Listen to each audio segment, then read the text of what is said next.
ចាបងប្អូននេះគឺជាទឹកសក់ស្រាវចានេះទឹកសក់ស្រាវនេះដែរគឺជាទឹកសក់ដែលបងថ្លៃរបស់ខ្ញុំគាត់ណាមនឹងចកាអញ្ចឹងណាហើយចកាហ្នឹង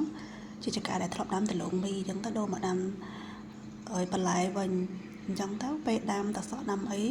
គឺអត់មានប្រើជីទេអត់មានប្រើថ្នាំអីទាំងអស់និយាយទៅគឺដាំធម្មតាចាបើនិយាយពីទឹកសក់ស្រាវនេះវិញរសជាតិស្អិតល្មួតអូឆ្ងាញ់ហើយផ្អែមអូឆ្ងាញ់ណាស់បងប្អូនអើយសាច់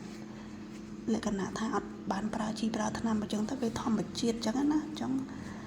អូយសាច់ស្អិតល្មួតហ្មងហើយខ្ញុំទិញមួយតែ2000ទេចាធូរថ្លៃមែនទែនគាត់លក់មួយតែ2000ទេលំប៉ុណ្ណាណីចានិយាយទៅតសក់2នេះមិនបានស្មើតារ៉េតមកគ្រាប់ផងចានេះខ្ញុំចិត្តយកមកចិត្តចំណិតដាក់ទូទឹកកកអញ្ចឹងណាព្រោះខ្ញុំអត់ជួយចិត្តធ្វើដាក់ផ្អែម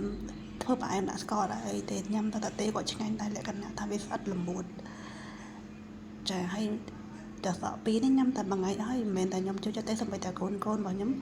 គាត់ចូលចិត្តញ៉ាំដែរតែសក់នេះខានញ៉ាំអារសជាតិស្អិតអញ្ចឹងយូរហើយស្បតែទិញគេមកពេលខ្លះវាអត់សូវស្អិតអញ្ចឹងចាអរគុណច្រើនបងប្អូនបាយបាយ